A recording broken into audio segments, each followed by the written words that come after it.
Nama saya. Saya adalah satu-satunya pewaris di. Sejujurnya, aku capek. Tidak ingin lagi terikat oleh aura keluarga. Cukup ingin menjadi karyawan biasa saja. Tinggal bersantai dengan tenang. Namun di perusahaan memang ada rekan perempuan terbaik. Setiap hari ia terus mengganggu, memaksa menumpang di mobil tua saya untuk pulang setelah jam kerja. Untuk sepenuhnya menghindarinya, saya langsung mengganti dengan mobil ini kecuali klaksonnya tidak berbunyi, tapi seluruh bagian berderak. Setelah kabar ini menyebar, seluruh karyawan mengolok-olok saya dari belakang. Kepala dan rekan-rekan juga langsung menghina saya di depan semua orang. Namun saya tidak peduli sama sekali, karena tetap mengendarai yang tampak kuno. Saya menemukan sinar yang milik saya sendiri.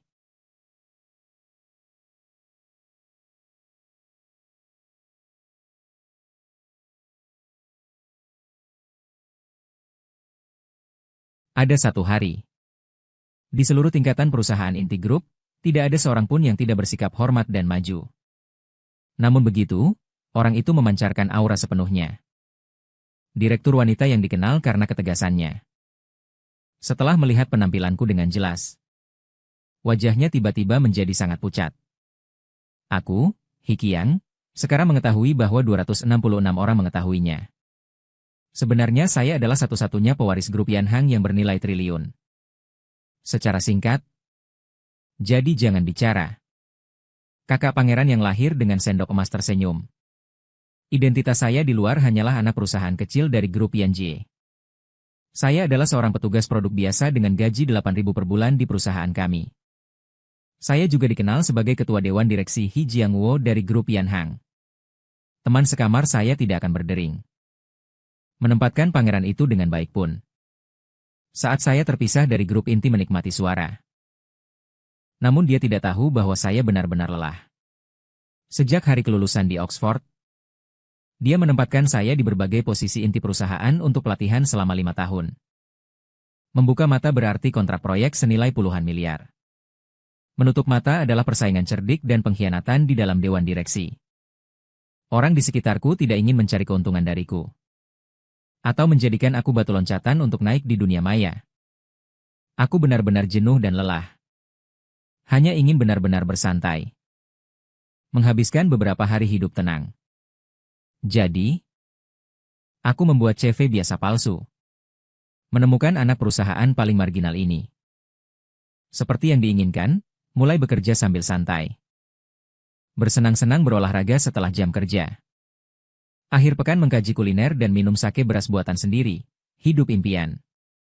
Untuk tetap rendah hati, aku mengendarai Volkswagen bekas yang dibeli ibuku saat kuliah. Yang diletakkan di area parkir. Dibandingkan dengan mobil lain, tidak mencolok. Pas dengan saya. Aku kira hidup bersantai ini akan menjadi zaman yang tenang. Hingga kemunculan Wang Wei. Telah merusak ketenangan ini secara total. Wang Wei adalah operator departemen kami. Penampilannya masih cukup baik. Namun makeupnya terlalu rapi. Saya curiga dia harus bangun 3 jam lebih dulu setiap hari. Dalam minggu pertamanya bekerja di perusahaan, ia sudah menaruh pikirannya pada saya. Di mana kamu tinggal? Dia mendekati meja kerja saya dan berkata. Aku begitu manis hingga terasa lembab seperti sinar matahari. Saya singkat dan jelas. Tidak mau mengatakan satu kata pun lebih. Sebenarnya tidak tertarik berurusan terlalu banyak dengan rekan kerja. Ah, betapa kebetulan. Aku juga berdoa untuk Chengxi. Matanya bersinar. Tunggal mata yang memakai 3 lapisan maskara palsu berdecak. Saya seorang gadis yang baru saja tiba di pabrik selatan. Malam hari pulang sendirian. Kamu takut ya? Bisa nggak sih aku naik mobilmu nanti? Rutenya cocok banget buat kita. Aku seketika membuka peta. Mencari alamat kompleks yang dia laporkan. Di dalam hati tak bisa menahan tawa dingin. Bukannya jalur yang mulus. Sungguh bertolak belakang. Rumahku berada di bagian terdalam barat kota, di bawah jembatan tinggi. Setelah belok 1 kali sudah sampai. Tetapi kompleknya ada di barat kota, dekat dengan bagian selatan, Jiaojie. Aku harus turun dari jembatan lebih awal. Di alur lalu lintas puncak malam terjebak lebih dari 40 menit.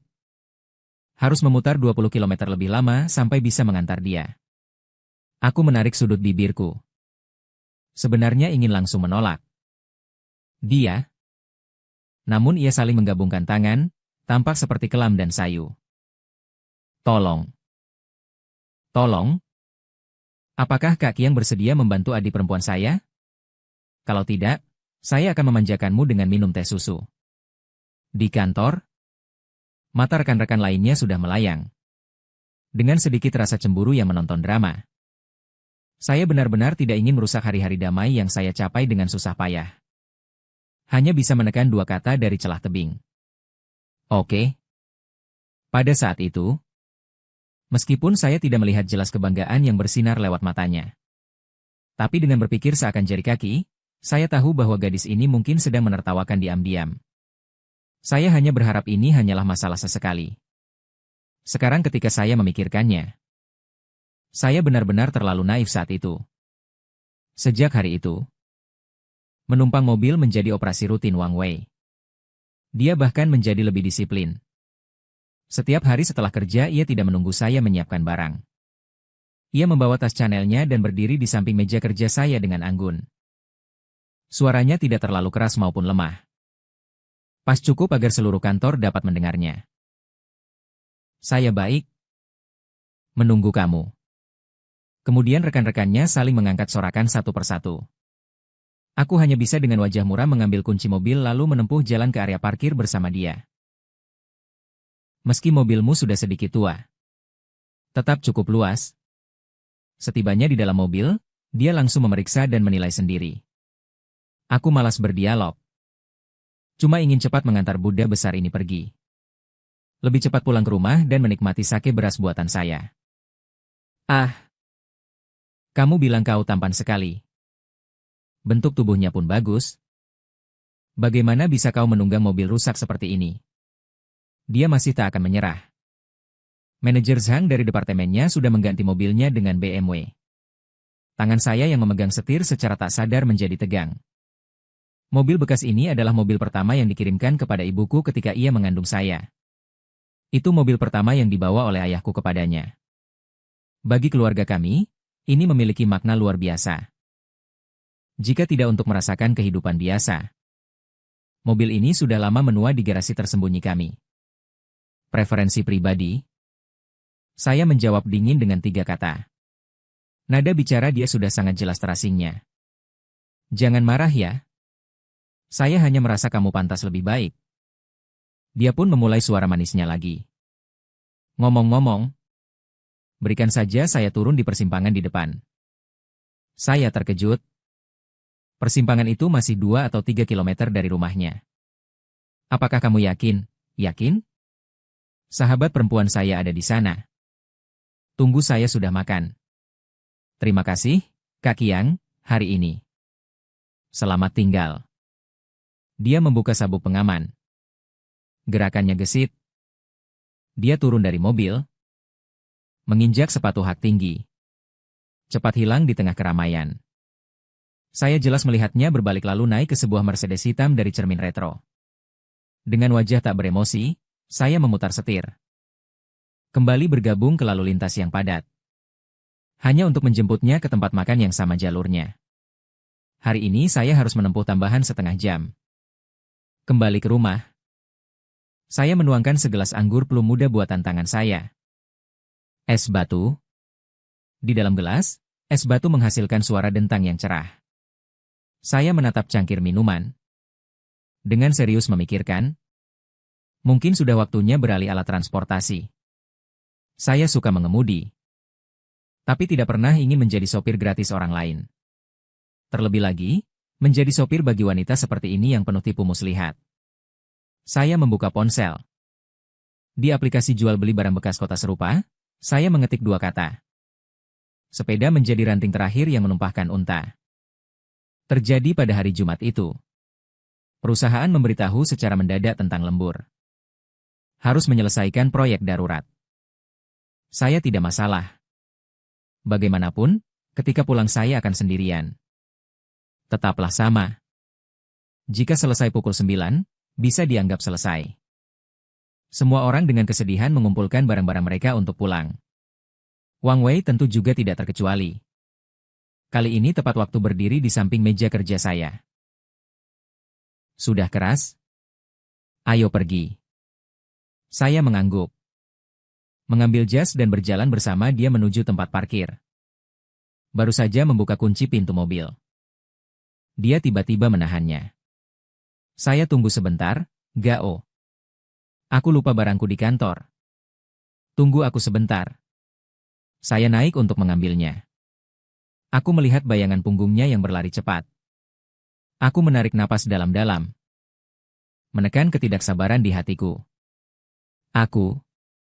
Di samping mobil, saya mengeluarkan ponsel dan menonton video kebugaran. Berpikir bahwa akan menunggu dia 10 menit paling lama 15 menit. Seharusnya sudah diselamatkannya. Namun 10 menit telah berlalu. 20 menit telah berlalu. Setengah jam sudah berlalu. Namun belum melihat bayangannya. Aku meneleponnya. Tidak ada yang menjawab. Sebuah semangat tak dikenal tiba-tiba menyala. Saya tidak tanpa amarah.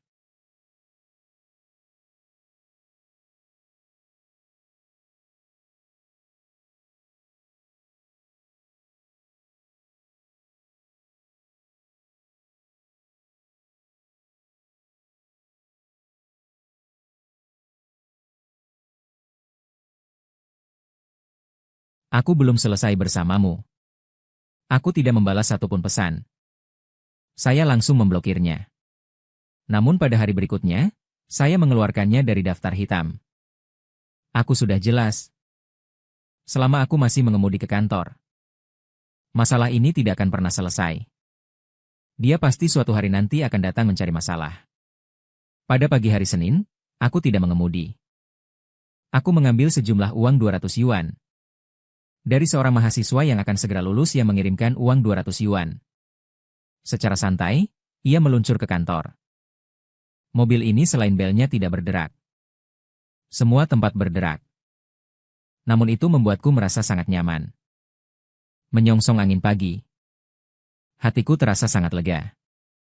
Itulah kehidupan yang ingin aku dapatkan. Menjauhi urusan sosialnya. Dan hubungan rekan kerjanya.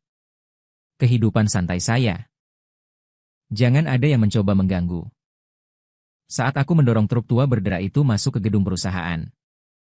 Seluruh aula tiba-tiba menjadi tenang. Petugas resepsionis muda baru saja mengangkat cangkir kopinya. Bersiap meminumnya. Melihat saya dan kendaraan saya. Tangan terguncang. Kopi panas berserakan di kemeja putihnya yang baru. Dia tidak sempat mengusap mulutnya. Dia mengekspresikan wajah seperti, oh. Tatapannya penuh kejutan dan kebingungan. Seolah-olah dia meragukan bahwa ia salah melihat. Saya dengan tenang menganggukkan kepala kepada dia. Mendorong mobil terus berjalan menuju lift sambil menunggu lift. Pandangan yang datang dari segala arah. Orang-orang yang diisi dengan banyak jarum kecil merasa agak tidak nyaman. Tetapi lebih banyak rasa lega akhirnya terlepas.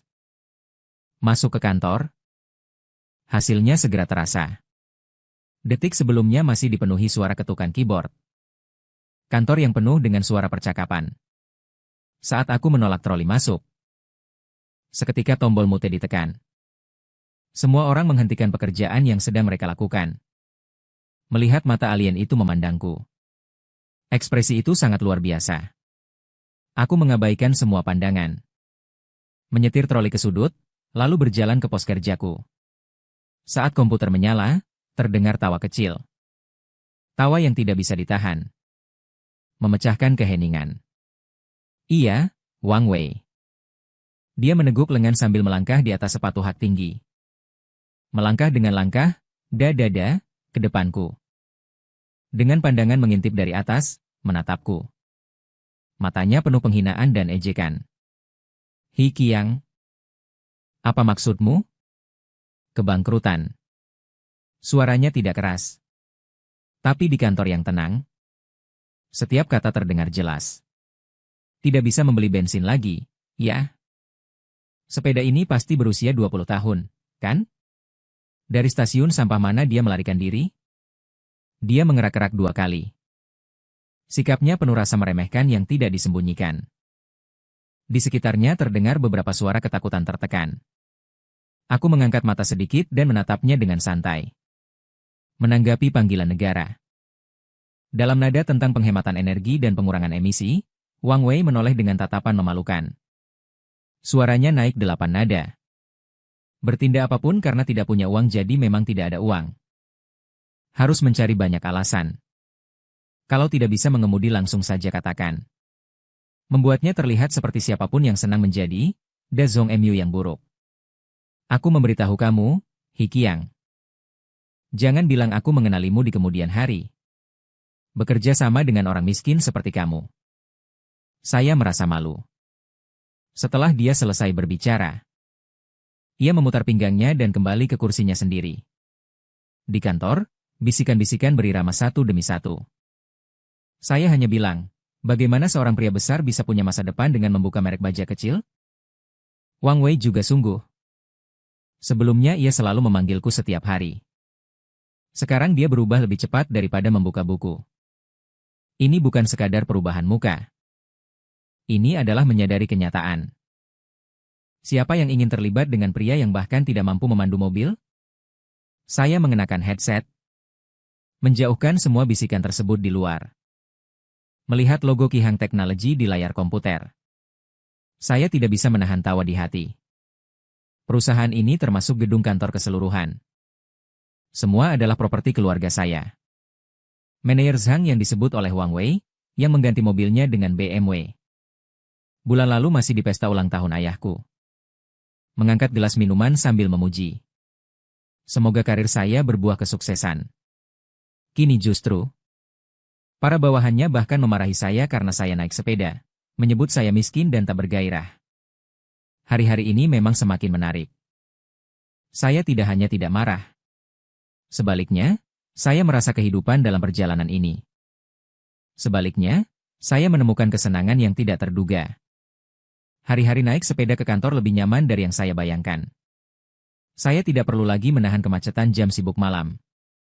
Tidak perlu menghabiskan pikiran mencari tempat parkir. Tak perlu lagi menghadapi wajah pura-pura Wang Wei. Dia sekarang di kantor melihat saya. Seperti melihat sesuatu yang kotor. Berjalan mengelilingi terbalik. Sesuai denganku. Rute bersepeda saya penuh cahaya dan bayangan. Tidak lagi menggunakan jalan besar yang cepat. Sebaliknya, saya memilih jalur kecil pejalan kaki melalui kawasan tua. Di kedua sisi terdapat pohon beringin raksasa. Cahaya matahari menetes melalui celah daun. Di atas tanah terbentuk ruang bayangan cahaya yang tipis. Hatiku dipenuhi aroma rumput segar dan tanah. Membuat suasana hati menjadi sangat menyenangkan. Di sepanjang jalan ini, saya menemukan sebuah toko harta karun. Itu adalah sebuah kedai kue kecil. Halaman depan berwarna lembut putih susu. Di atas rak jendela penuh dengan bunga yang bermekaran. Nama tersebut cukup elegan. Saya berhenti di mobil. Secara tidak sengaja berjalan masuk. Di dalam toko sangat tenang. Hanya ada satu gadis yang mengenakan seragam koki putih. Sedang sibuk di belakang bar sambil menatapku. Tubuhnya ramping dengan rambut panjang. Dia memakai pita sederhana yang diletakkan di belakang kepala. Menampilkan potongan leher putih dan indah. Udara mengandung aroma krim manis dan roti panggang. Saya, pria kasar yang biasanya tidak suka kue. Ternyata, tanpa alasan apapun, dia menelan sedikit air liur. Selamat datang, gadis itu berbalik. Lihatlah senyum lembut di wajahku. Pada saat itu, aku merasa segar seketika. Tiba-tiba seluruh toko kecil itu bersinar. Dia memang tampan. Tapi tidak seperti Wang Wei yang menonjol dengan makeup tebal. Melainkan keindahan bersih dan lembut yang berasal dari dalam tulang. Melihatnya membuat hati menjadi tenang. Matanya seperti mengandung mata air jernih. Saat ia tertawa, terlihat bekas pipi gajah yang tipis. Yang sangat menggemaskan. Permisi, apa yang Anda butuhkan? Suara dengannya juga indah. Mata air di lembah gunung berderak terdengar. Aku menatap berbagai macam kue manis yang indah di lemari kaca. Tiba-tiba aku mengalami kesulitan memilih. Biasanya aku terbiasa dengan hidangan besar dan berlemak. Sebenarnya belum terlalu mengenal hal ini, apa saja rasa yang tersedia di sini? Saya agak malu bertanya. Pertama kali datangnya, dia tertawa sambil menanyakan. Tampak sedikit dalam matanya. Baik. Jadi saya rekomendasikan untuk mencoba, kami. Adalah menu andalan kami. Baik. Kami semua menyukainya. Baik. Maka saya mencari tempat duduk yang nyaman dan cepat. Cepat. Saya mengangkat sebuah piring berwarna putih. Melihat piring itu, di dalam piring tersebut ada sepotong kue mouse kecil. Dengan seluruh tubuh berwarna putih salju. Di atasnya dihias dengan beberapa butir rasa segar. Buah-buahan yang tumbuh di ladang kami begitu memikat mata. Silakan nikmati. Aku mengambil sendok kecil untuk menggaruk. Menyedot satu potongan dan memasukkannya ke mulut. Sebuah aliran dingin yang lembut. Bersertai aroma susu ringan dan lemon segar. Dalam mulut, segera meleleh. Manis tapi tidak berminyak. Segera mencair di lidah. Enak sampai membuat mataku terpejam. Saya, yang biasanya tidak begitu suka makanan manis, terpesona oleh satu potongan kue kecil. Aku mengangkat kepala. Melihat gadis kecil bernama Xiao Cucu berdiri di belakang bar. Dengan penuh konsentrasi, dia menata sebuah kue baru. Sinar matahari sore menembus jendela dan menyinari dirinya. Memberinya lapisan cahaya lembut. Tampak seperti momen waktu yang damai dan indah. Membuat hati seseorang terasa ingin merasakannya. Tiba-tiba saya merasa bahwa bersepeda ke kantor adalah keputusan yang tepat di tahun ini. Sejak hari itu, tempat kue di sebelah kanan menjadi tempat wajib saya kunjungi setelah pulang kerja. Saya akan menunggang sepeda 28 inch dengan santainya, berjalan perlahan di sekitar toko, menikmati satu potongan. Pada hari itu, Barry duduk di tempat dekat jendela. Sambil mencicipi hidangan lezat. Sambil menonton adegan lukisan bayangan mata besar Shen Youchu yang sibuk di jalan. Setiap rasa dari nenekku membuatku lebih puas. Dia tampak juga sudah terbiasa dengan kehadiranku. Setiap kali aku mendorong pintu masuk, dia selalu memberi senyuman hangat kepadaku. Apakah hari ini masih sama seperti biasanya? Tidak. Hari ini coba rasakan angin musim panas itu. Kita melakukan percakapan singkat dan saling mengerti begitu saja. Tanpa formalitas berlebih. Namun sangat menyenangkan. Dalam obrolan santai, saya mengetahui bahwa toko ini dijalankan oleh dia sendiri. Dari penelitian dan pengembangan makanan penutup, pembuatan hingga penjualan, semua dikerjakannya sendiri. Dia menanggung seluruh toko kecil itu seorang diri. Bukankah lelah? Saya menatap bayangan sibuknya. Tak bisa menahan diri untuk bertanya. Melakukan hal yang saya sukai. Bagaimana bisa lelah? Dia bersamaan mengusap meja.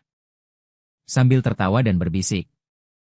Dan ketika melihat tamu-tamu menikmati kue yang saya buat, memunculkan ekspresi bahagia. Saya merasa sangat puas. Ia berkata. Saat mengatakan hal itu, matanya bersinar. Itu adalah rasa cinta terhadap kehidupan dan impian. Cahaya yang tak terhingga mencintai cahaya seperti ini. Saya hanya, bertahun-tahun yang lalu ketika baru mengambil alih bisnis keluarga. Di mata diri saya yang penuh semangat, pernah melihatnya. Kemudian sinar itu perlahan hilang di bawah laporan abu-abu dan acara sosial. Bagaimana denganmu? Sepertinya kamu datang ke sini setiap hari tepat waktu untuk melaporkan. Setelah ia membersihkan meja, duduk di depanku sambil setengah bercanda bertanya. Karena kue yang kamu buat enak. Saya jujur. Sebenarnya hanya karena kue saja. Dia menunduk sedikit dan memandangku dengan tatapan nakal sambil menggelengkan matanya. Di bawah mata. Dengan sedikit harapan yang sulit terdeteksi. Hatiku tidak sengaja melompat sekali. Melihat mata bersihnya dan bibirnya yang lucu seperti pir. Tanpa sadar, saya mengeluarkan sebuah kalimat. Karena orang yang membuat kue itu tampak sangat menarik. Setelah selesai bicara, saya menyesal. Saya seorang yang tegas dalam menghapus. Bagaimana saya bisa mengatakan sesuatu yang begitu dangkal? Wajah Shen Youchu menjadi merah seketika. Seperti apel matang. Dia menunduk, berbisik pelan, lidah licin. Kemudian ia kembali menyembunyikan diri di belakang bar. Telinga yang merah hampir berdarah. Aku melihat telinganya yang merona. Saya tidak bisa menahan tawa. Ternyata di kehidupan yang santai, selain makanan lezat dan minuman beraroma, masih dapat menemukan pemandangan begitu imut. Hubungan saya dengan Shen Youchu. Dalam satu kejadian tak terduga, hubungan kami mengalami loncatan yang menggembirakan. Pada hari itu, toko menerima satu kantong bahan baku pembuatan roti. Beberapa kantong besar tepung dan gula. Setiap kantong berisi 50 jin. Pengantar barang berat tersebut membongkar barang di pintu lalu pergi. Shen Youchu, seorang gadis, benar-benar tidak bisa memindahkan. Ketika saya tiba di toko, saya melihat dia menggunakan seluruh tenaga. Mencoba menarik satu kantong tepung masuk ke dalam toko. Lalu tergelincir. Seluruh tubuhnya tampak akan jatuh. Hati saya menjadi tegang.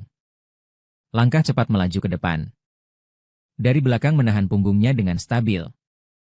Tubuhnya sangat lembut. Di antara pakaian tipis. Saya dapat merasakan dengan jelas kehalusan pinggangnya dan denyut jantung hangat yang datang dari kulitnya. Secara tiba-tiba ritmenya menjadi kacau. Hati-hati. Saya menahannya. Saat berdiri stabil, suaranya agak serak. Terima kasih, terima kasih. Dia masih dalam keadaan cemas. Pipinya memerah. Dan matanya penuh kekhawatiran. Mari saya datang. Saya melepaskannya. Dia berjalan ke pintu. Menunduk. Dengan satu tangan saja mengangkat sebuah kantong tepung seberat 50 pon. Dengan mudah membawanya ke ruang penyimpanan. Kemudian tas kedua dan ketiga. Suaranya hanya berlangsung 2 menit. Beberapa kantong bahan besar di depan pintu sudah saya rapikan dan letakkan dalam ruang penyimpanan. Latihan rutin tidak semata-mata menghasilkan otot perut 8.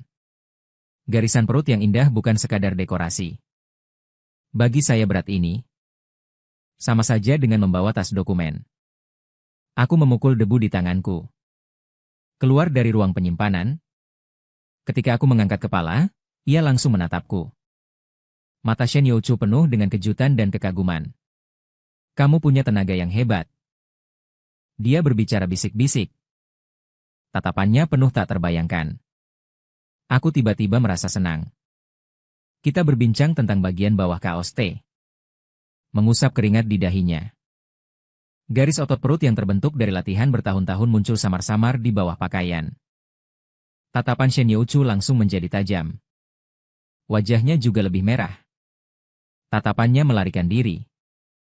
Tidak berani melihatku normal. Biasanya aku berlatih. Aku sedikit menurunkan pakaianku secara tidak alami. Menyembunyikan rasa bangga kecil di dalam hati. Sungguh luar biasa. Kamu memang adalah pahlawan saya. Dia dengan tulus mengagumi. Mata bersinar cemerlang. Untuk berterima kasih kepada saya. Hari itu dia sungguh ingin memanggilku makan. Dia menutup pintu toko. Melepaskan pakaian koki. Mengganti dengan gaun putih. Tanpa penutup pakaian kerja. Saya baru sadar bahwa tubuhnya ternyata begitu cantik dan ramping. Anggun. Kelengkungan yang indah. Kami pergi ke sebuah restoran privat yang sangat bergaya. Ketika makan, dia mengetahui bahwa dia seorang ibu tunggal. Diberi pelukan keluarga sejak kecil hingga dewasa. Dia adalah gadis yang benar-benar anak mama. Tapi dia tidak suka orang tua. Jalan yang diatur untuknya. Saya bersikeras untuk membuka toko kue manis sendiri. Mewujudkan impian saya.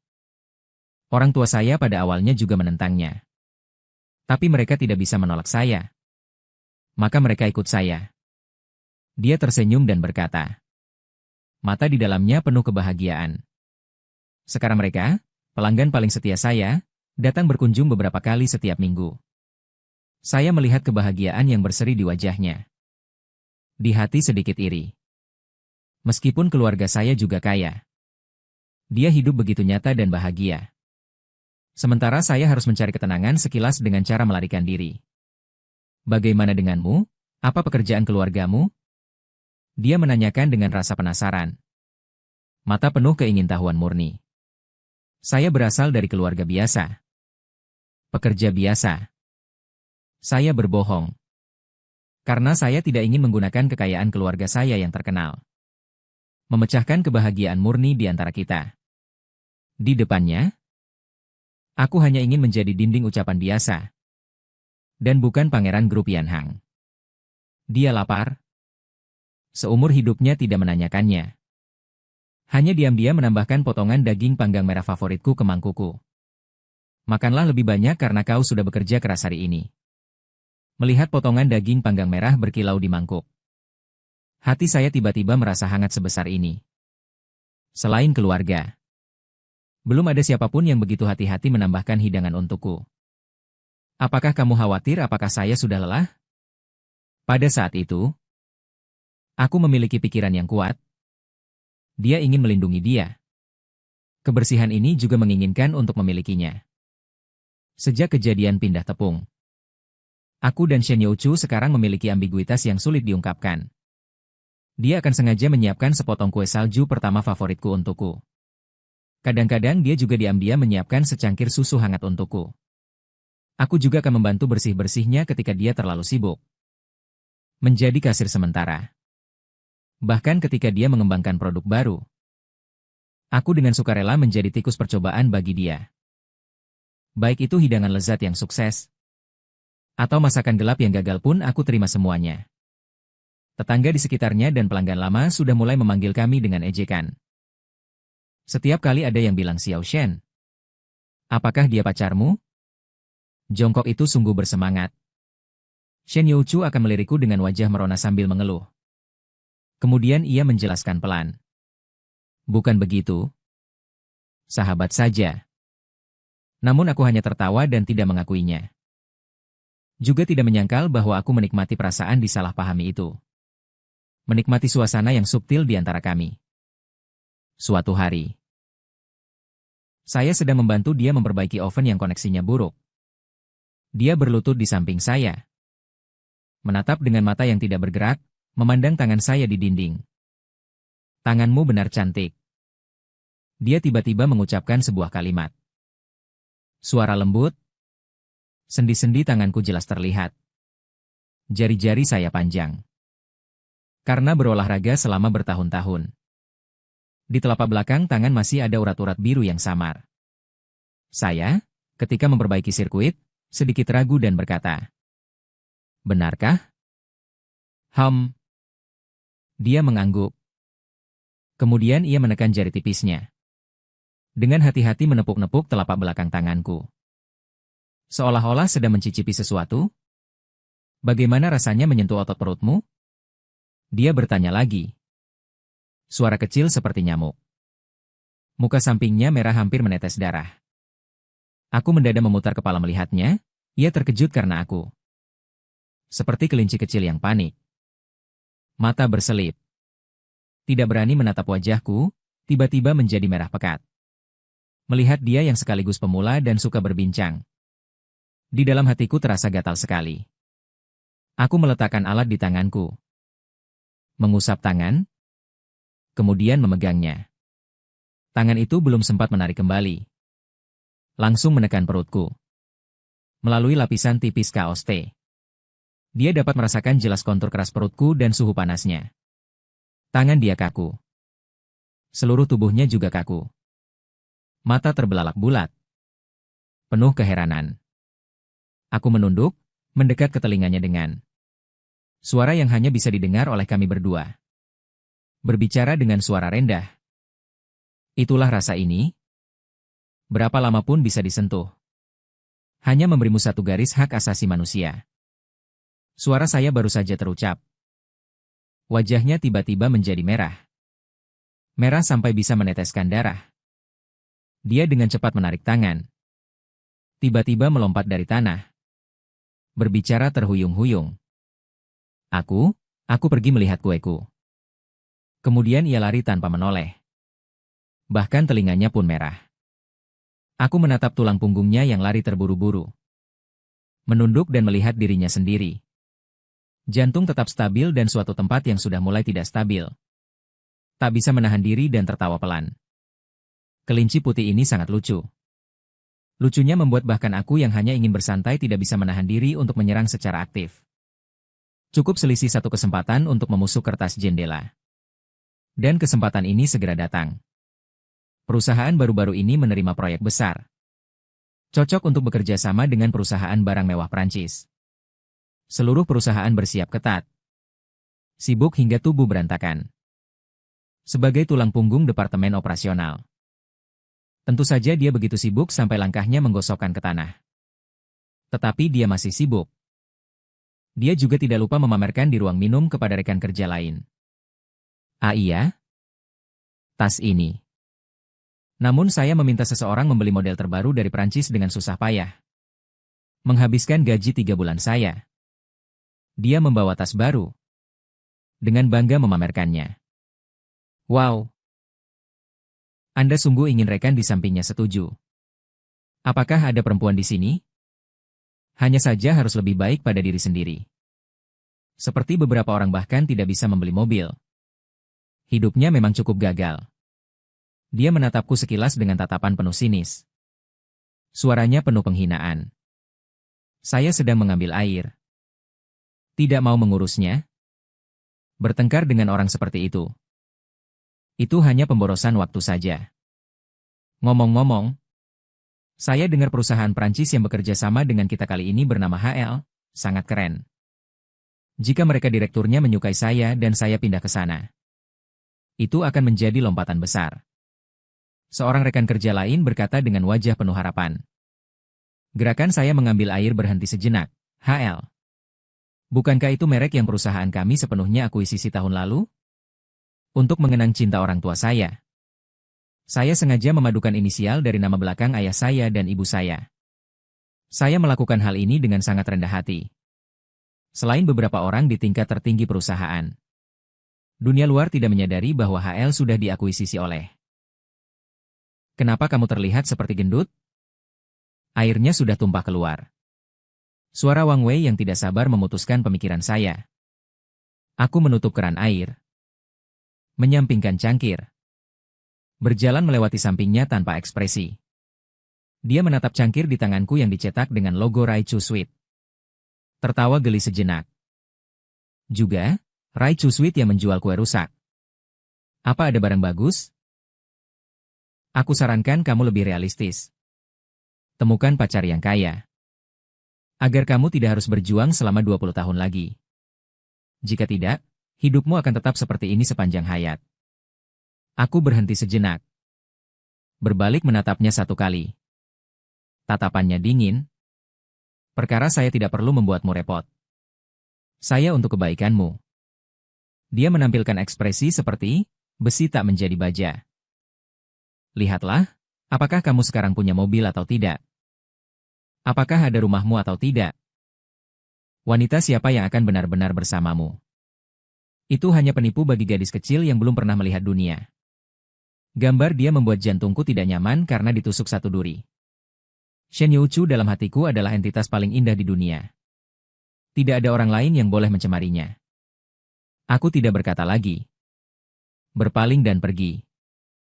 Jika berbicara terlalu banyak dengan orang seperti ini. Setiap kata hanyalah menghabiskan hidupku. Kembali ke kursi. Aku mengambil ponsel untuk kontak pentingku. Yaitu CEO di atas nama grup Yuhang. Tuan Yo mengirim pesan. Tolong bantu saya mencari siapa yang bertanggung jawab proyek kerja sama Kihang Teknologi dan HR. Dalam kurang dari 1 menit. Balasan Tuan Yo segera datang. Tuan muda. Proyek ini dikelola oleh Gu Qingyue dari Story Group. Dia adalah kepala utama HR di Asia Pasifik. Gu Qingyue melihat nama tersebut. Saya memencet dahi karena sakit kepala. Sungguh tidak bisa hilang saja. Gu Qingyue, pewaris perempuan kaya dari Story Group. Juga istri tak bertemu saya yang belum pernah kami kenal. Kedua keluarga kami telah saling akrab seumur hidup. Kakek saya dan kakek dia pernah menanggung senjata bersama pada zaman dahulu. Mereka mengatur pernikahan bagi kami. Saya selalu memandang rendah hal itu. Sudah di zaman apa ini? Masih melakukan pengaturan nikah ala anak kecil. Setelah saya kembali dari luar negeri, ayah saya telah menyebutkannya beberapa kali. Mengajak saya bertemu dengannya. Untuk menumbuhkan kedekatan. Saya sudah sangat capek. Langsung pindah keluar dari rumah. Saya mengaktifkan rencana besar saya untuk bersantai. Tak terduga, meski bersembunyi bolak-balik tetap tidak bisa lolos. Kabar bahwa Gu Qingyue adalah seorang pekerja keras sejati. Seorang wanita cantik berpenampilan es yang terkenal di dunia bisnis. Pada usia muda, ia sudah menempati posisi wakil presiden grup cerita. Kemudian dia ditugaskan untuk mengurus bisnis HR. Sungguh orang yang tangguh. Saya sedang berpikir saat pintu kantor terbuka. Manajer departemen masuk dengan wajah serius. Semua orang mendengarkan tugas yang ada. Baru saja menerima pemberitahuan. Kepala Wilayah HR Asia Pasifik. Pimpinan Gu akan segera mengunjungi proyek kami di perusahaan. Progres. Semua orang semangat. Jika ada yang membuat kesalahan, jangan marahi saya karena kasar. Di kantor tiba-tiba menjadi kacau balau, orang-orang terombang-ambing. Rekan-rekan perempuan sibuk menambah makeup. Rekan-rekan pria sibuk merapikan penampilan. Saya semua ingin meninggalkan kesan baik di depan sosok penting ini. Sementara Zui Wei pun terlalu berlebihan. Dia langsung mengambil seluruh set kosmetik dari tas Chanel-nya. Dan langsung memulai menggambar alis serta mata di tempat itu. Ah! Pak Gu. Tapi idola saya begitu cantik sekaligus mampu. Saya berharap bisa setengah sekuat dia. Dengar-dengar dia masih lajang. Bagaimana dengan White Rich Beautiful, sejati? Apakah kalian pikir dia akan tertarik pada perusahaan kami? Di samping itu, saya memakai headphone dan melanjutkan menonton kodenya. Ya. Semuanya terasa tidak masuk akal. Bagi saya, Gu Qingyue hanyalah orang asing yang tidak terlalu berkaitan denganku, kan? Sekitar lewat 10 menit. Di pintu kantor terdengar riak-riak kegembiraan. Saya tahu dia sudah datang.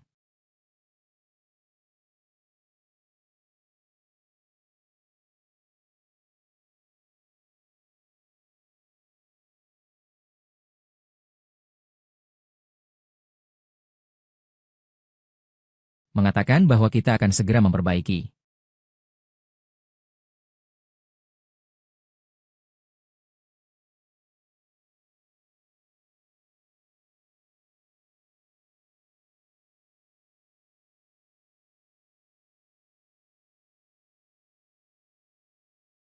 Rambut panjangnya begitu rapi. Bagian bawah tubuhnya terletak di belakang kepalanya. Make-up-nya sangat rapi. Tatapannya tajam. Seluruh tubuhnya memancarkan aura kuat yang membuat orang asing tak bisa menolak. Memang dia seorang wanita cantik. Namun ia juga seorang wanita cantik dengan sifat dingin. Saat dia melihat wajahku secara jelas. Wajah, Iceberg, yang tak pernah berubah itu pertama kalinya muncul retakan. Bintik matanya tiba-tiba menyempit. Tatapannya penuh dengan kejutan. Keheranahan Gu Qingyue hanya berlangsung kurang dari 1 detik. Dia cepat mengembalikan ekspresi dingin seperti es. Namun dalam pandangannya muncul sedikit emosi kompleks yang tak saya pahami. Siapa namamu? Dia bertanya kepadaku. Suara tetap dingin. Namun bila didengar dengan teliti dapat terdengar sedikit getaran yang sulit terdeteksi. Saya menjawab dengan lembut. Nada bicara tetap tenang.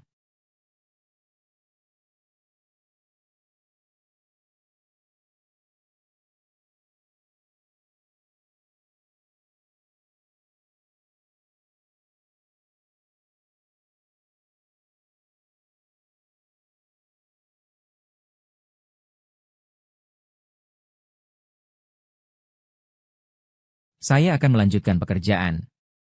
Setelah semua, kita tidak boleh menunda jadwal proyek bersama perusahaan Anda. Tidak. Saya sengaja menekankan 3 kata, perusahaan Anda. Lihat apa reaksinya. Wajah pucat sekejap. Dia menatapku dengan dalam. Tidak berkata apa-apa. Berbalik dan menuju ruang rapat. Sebuah pertemuan yang palsu dan panjang pun dimulai. Duduk di ruang utama. Suasana sepi dingin. Menilai rencana yang dibuat departemen kami sebagai tak berguna. Ia berani menunjukkan hal semacam itu kepada saya. Apakah otak kalian diperas oleh pintu? Memang pada tingkat seperti ini. Seluruh ruang rapat menjadi sunyi. Semua orang dikekasinya sehingga tidak bisa mengangkat kepala. Hanya saya yang bersandar pada kursi dan hampir tertidur. Semua titik sulit proyek rahasia bisnis yang disebut demikian. Menurut pandanganku, sama seperti anak-anak bermain rumah, begitu ceroboh. Cukup jika saya menelepon tim terbaik di Yuhang Group. Dalam 10 menit akan bisa menyajikan 100 rencana yang lebih sempurna daripada ini. Tapi aku tidak, aku hanya mau berbaring. Pertemuan berjalan sampai setengahnya. Teleponku bergetar sekali. Itu pesan dari Shen Youchu. Hari ini saya membuat tiramisu favoritmu. Saya sisakan 1 potongan untukmu. Setelah jam kerja.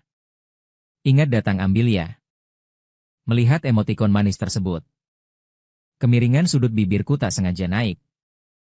Semua kegelisahan dan ketidakpastian menghilang dalam sekejap. Baik. Aku membalas dengan 1 kata. Senyummu tepat saja dilihat oleh Gu Qingyue yang sedang dibudidayakan. Wajahnya segera menjadi suram. Hi Qiang-Qiang menyebut namaku. Kau tertawa apa? Apakah kau pikir kata-kata saya tadi sangat lucu? Semua mata kembali menyorot pada saya. Wang Wei bahkan tersenyum penuh kebahagiaan melihat saya. Menunggu untuk melihat bagaimana saya akan diurus oleh Gu Qingyue. Saya menaruh ponsel dan berdiri pelan-pelan. Tidak. Aku hanya mengingat beberapa hal yang menyenangkan. Gu Qingyue menggelak dingin. Proyek perusahaan sedang mendesak. Kau masih punya mood untuk hal-hal yang menyenangkan. Tampaknya kau tidak peduli sama sekali dengan pekerjaan ini. Saya sarankan. Seperti orang yang tidak memiliki rasa kehormatan kolektif. Karyawan dengan sikap malas dan tidak disiplin seharusnya langsung dipecat. Wang Wei adalah orang pertama yang muncul untuk setuju. Pernyataan Pak Gu memang benar. Hi Qiang biasanya bersantai di kantor. Berkeliling tanpa kerja saat jam kerja. Karena tidak punya cukup uang untuk memelihara kendaraan, ia mengendarai sepeda tua menuju atasan. Terkena dampak serius terhadap citra perusahaan kami. Orang seperti ini seharusnya sudah diberhentikan sejak lama. Manajer Zhang juga cepat-cepat mengangguk dan menundukkan kepala. Ya. Direktur Gu bilang bahwa saya segera akan menyelesaikan proses pemecatannya. Saya melihat sekumpulan badut ini. Merasa sekaligus lucu dan membosankan. Pada saat itu juga, pintu ruang rapat tiba-tiba dibuka dari luar. Orang yang masuk adalah CEO grup Youshu Yuanhang. Tangan kanan dan kiri yang paling dipercaya ayahku. Juga orang tua yang menyaksikan pertumbuhan saya. Hari ini ia mengenakan setelan jas custom yang rapi. Rambutnya teratur tanpa celah. Meskipun berusia lebih dari 50. Namun semangatnya tak tergoyahkan. Aura kuat sampai membuat orang takut menatap langsung. Begitu dia muncul, udara di seluruh ruang rapat seolah membeku. Kebohongan di wajah manajer Zhang tiba-tiba berubah menjadi ketakutan emas. Bagaimana Anda datang? Tuan Yao di dalam grup memiliki posisi yang lebih dihormati daripada ayahku. 1 kalimat sudah cukup untuk memutuskan kif teknologi. Situasi kehidupan dan kematian perusahaan kecil ini membuat Gu Qingyue terdiam. Dia jelas tidak mengira akan bertemu Tuan Yao di sini. Dia cepat berdiri. Menyusun kembali bajunya. Mengeluarkan senyum yang sopan di wajahnya. Tuan Yao. Sudah lama tidak bertemu. Bagaimana Anda tiba di sini? Panggilan namanya membuat semua orang di kantor menarik napas dingin. Bisa memanggil Chairman Yao sebagai Tuan Yao. Latar belakang Direktur Gu sangat dalam, kan? Pandangan Wang Wei ketika menatap Gu Qingyue. Lebih lagi penuh penghormatan dan kegilaan. Namun Tuan Yao hanya mengabaikan Gu Qingyue dengan ringan. Tidak memberi salam satupun. Matanya yang tajam menelusuri ruang rapat sekejap. Kemudian semua orang terkejut. Di bawah tatapan yang tak mengerti dan penuh ketakutan. Dia langsung berjalan ke arah saya. Dia berjalan sampai di depan saya dan berhenti sejenak. Kemudian dia melakukan gerakan yang membuat semua orang hampir kehilangan mata mereka. Ia membungkuk dengan sopan kepada saya. Pangeran muda. Bagaimana Anda berada di sini? Suaranya mengandung sedikit kegelisahan dan perhatian yang sulit terdeteksi. Jika Anda ingin merasakan kehidupan, cukup beritahu saya. Tidak perlu datang ke tempat kecil ini untuk merasa dirugikan. Pangeran, jika itu cukup. Ia harus menyingkap kulitku. Suara keheningan di seluruh ruang rapat seolah mati dapat didengar. Semua orang terdiam. Mulut manajer Zhang. Zhang mampu memasukkan satu telur. Keringat dingin mengalir dari dahi turun. Kegembiraan atas kesedihan pada wajah Wang Wei. Momen itu mengeras. Kemudian perlahan-lahan, rasa takut dan keheranan menggantikan kulit pucatku seperti selembar kertas. Sementara itu, wajah gunung esnya yang selalu tak berombak akhirnya hancur sepenuhnya. Dia menatapku dengan kuat. Lalu ia melihat yang hormat kepada saya. Matanya dipenuhi dengan kejutan terobosan dan kebingungan. Seolah pandangan dunia yang ia bangun selama lebih dari 20 tahun runtuh dalam sekejap. Aku melihat ekspresi mereka yang mempesona. Aku menghela napas di hatiku dan menyerah pada hidup santai saya. Hari ini memang menjadi akhir yang lengkap. Saya memijat titik sakit di tempelku. Dengan sedikit kesal, saya berkata kepada. Kenapa kamu datang? Aku tidak akan datang lagi. Kalian semua akan dibully sampai mati oleh sekumpulan orang tak berpenghargaan ini. Menatap tanpa rasa sakit. Kemudian tiba-tiba memutar badan. Mata yang tajam menoleh ke Dan. Itu berarti kalian akan memecat kami. Suara dia tidak keras. Namun terasa seperti pisau dingin. Menggores hati setiap orang. Kaki. Manajer terdengar, puk, ketika kakinya melambat. Dengan cepat terhuyung duduk di lantai. Penjelasan tanpa urutan kata. Mengerti saya? Saya tidak tahu. Saya tidak tahu dia adalah. Keringat dingin membasahi seluruh kemejanya. Wang Wei bahkan gemetar seluruh tubuhnya karena takut. Bibir bergetar. Tidak dapat mengucapkan satupun kata. Tatapannya mengarah pada saya. Penuh ketakutan dan keputusasaan. Dia sepertinya mencoba mengerahkan pikirannya. Namun juga tidak dapat memahami. Saya selalu meremehkan orang miskin yang dihina dengan berbagai cara. Bagaimana ia bisa berubah menjadi grup Yuhang yang saya impikan untuk dicapai? Pangeran mahkota? Tidak tahu. Menggelak dingin. Tidak tahu apakah bisa begitu menyalahkan seorang karyawan biasa tanpa alasan? Memang mengelola perusahaan seperti itu. Aku salah. Saya benar-benar salah.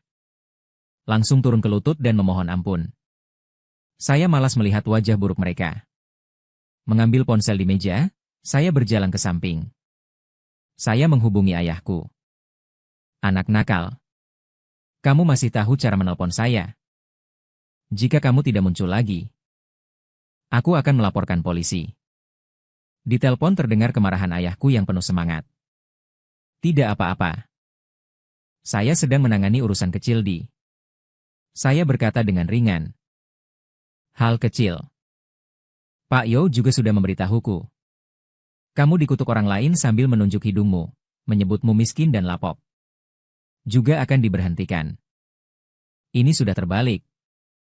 Anak saya, He Jiangwo, bisa menderita hal semacam ini. Kebencian ayahku lebih besar lagi. Oke, berhenti saja. Saya memeriksa kasus kerjasama dengan HR tersebut.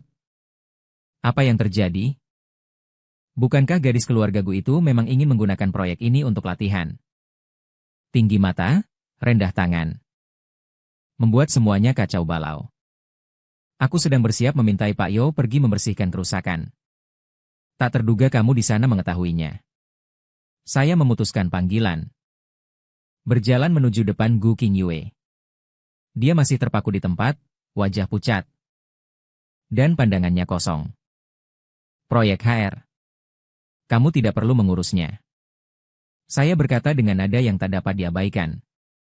Mulai sekarang, saya akan menangani. Kemudian saya memanggil kantor pusat HR di Prancis di depan semua orang. Saya berbicara bahasa Prancis dengan lancar. Dengan jelas menunjukkan beberapa kelemahan fatal dalam rencana proyek. Dan memberikan solusi konkret. Seluruh proses berlangsung kurang dari 5 menit. Di pihak telepon, CEO Global HR bersikap sangat hormat.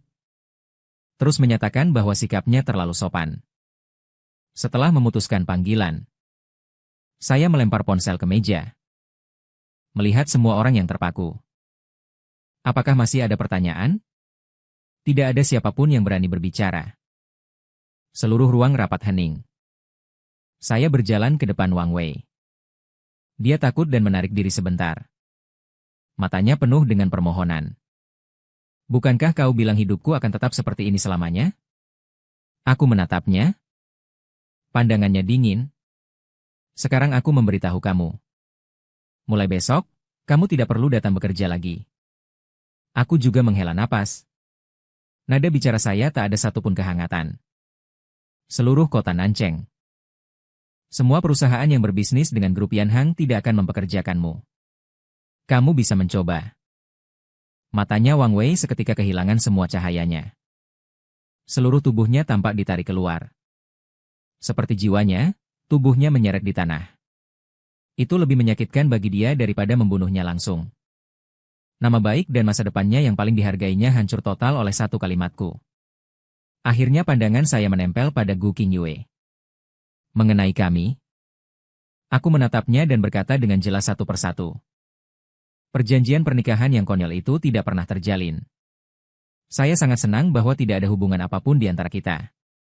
Setelah selesai berbicara, saya tidak lagi menatap wajahnya yang pucat. Saya mengambil jaket saya dan langsung keluar dari ruang rapat. Saya bahkan tidak ingin tinggal di tempat ini satu detik pun. Hanya ingin segera bertemu dengan cahaya saya. Namun itu adalah tiramisu yang terus terbayang di pikiranku. Saat saya keluar dari gedung perusahaan, di luar sudah menyala lampu-lampu kota. Saya tidak pergi ke area parkir, melainkan langsung menuju yang parkir di pojok. Tuan Yao mengikuti saya di belakang dengan ekspresi ingin bicara namun berhenti. Penghulu muda. Bagaimana kalau saya menjemput Anda? Kendaraan ini tidak memerlukan saya naik sepeda. Saya masih ada urusan. Namun di sisi Tuan Tua, beritahu dia bahwa saya baik-baik saja. Jangan lagi mengirim orang untuk mengganggu saya. Jika tidak, saya benar-benar akan pergi ke luar negeri. Supaya dia tidak dapat menemukan saya sepanjang hidupnya. Saya meninggalkan kalimat ini. Dengan menekan pedal sepeda, saya bergabung dengan aliran lalu lintas setelah jam kerja. Di belakangku terdengar napas tak berdaya dari. Terlepas jauh di belakang. Saya bersepeda dengan cepat. Di dalam hati, saya merasakan ketenangan yang belum pernah terbayangkan. Tidak lagi berpura-pura. Buka kartu. Sesekali tampil dengan berani sekali. Saya merasa ini memang cukup baik. Beberapa menit kemudian, saya berhenti di depan pintu toko. Di dalam toko masih menyala lampu hangat. Melalui jendela kaca, saya melihat Shen Youchu duduk di belakang bar. Menggerakkan dagunya. Pandangannya mengarah ke pintu masuk. Seolah sedang menunggu seseorang. Hati saya segera menjadi lembut. Saya membuka pintu. Bel angin di pintu mengeluarkan suara yang jernih. Kamu datang? Shen Youchu melihat mata saya bersinar. Segera melompat turun dari kursi. Berlari menuju saya. Dengan senyum manis di wajahnya. Saya pikir kamu tidak datang hari ini. Perusahaan ada urusan mendadak. Menunda. Saya menjelaskan sambil tertawa. Mengulurkan tangan untuk memijat rambutnya. Heng. Kamu dihukum untuk menghabiskan seluruh tiramisu ini. Dia menutup bibirnya. Memunculkan sebuah piring kecil yang indah dari lemari pendingin di belakangnya. Di dalam piring tersebut ada tiramisu favorit saya. Tepat di atasnya ditaburkan bubuk kakao membentuk wajah lucu. Jelas terlihat ia membuatnya secara khusus. Saya duduk di tempat lama saya. Mengambil sendok dan mengambil gigitannya yang besar. Rasa harum yang akrab masuk ke dalam mulut. Rasa yang pekat. Segera menyembuhkan semua kelelahan dan kegelisahanku. Duduk di depanku. Dengan kedua tangan menopang dagu, ia tersenyum dan menatapku dengan mata yang melengkung. Apakah enak? Enak. Aku berkata dari hati. Paling enak di seluruh dunia. Dia merasa agak malu karena pujianku. Wajahnya memerah lembut. Ngomong-ngomong, kamu tadi bilang ada urusan di perusahaan. Dia bertanya dengan prihatin apakah sudah terpecahkan? Sudah teratasi. Aku mengangguk. Tidak ingin membuatnya khawatir. Juga tidak mau membicarakan masalah yang menyebalkan itu. Kalau begitu baiklah. Dia menghela napas lega. Kemudian seolah ia teringat sesuatu. Mengambil dari bawah bar, sebuah kotak hadiah yang dibungkus indah. Ini untukmu. Apa ini? Saya agak terkejut. Buka saja dan lihat. Matanya penuh harapan. Saat saya membuka kotak hadiah, ada sebuah kemeja putih yang baru. Kainnya lembut. Kerajinan tangan bagus. Langsung terasa nyaman. Saya melihat ketika kamu memperbaiki oven terakhir kali. Pakaianmu menjadi kotor. Jadi, tanpa paksaan, saya membeli satu pedang untukmu. Dia agak gugup menjelaskan bahwa kedua tangannya tidak sadar terikat bersama. Tidak tahu apakah kamu suka. Jika tidak suka, saya bisa menukarnya. Saya melihat kemeja di tangan kiri dan juga melihat mata dia yang penuh harapan. Yang juga dipenuhi sedikit ketidakpastian. Hati saya seolah-olah ditabrak keras oleh sesuatu. Aliran hangat menembus seluruh tubuh dalam sekejap, besar sekali. Tidak pernah ada orang yang memperhatikan saya. Pakaian saya kotor.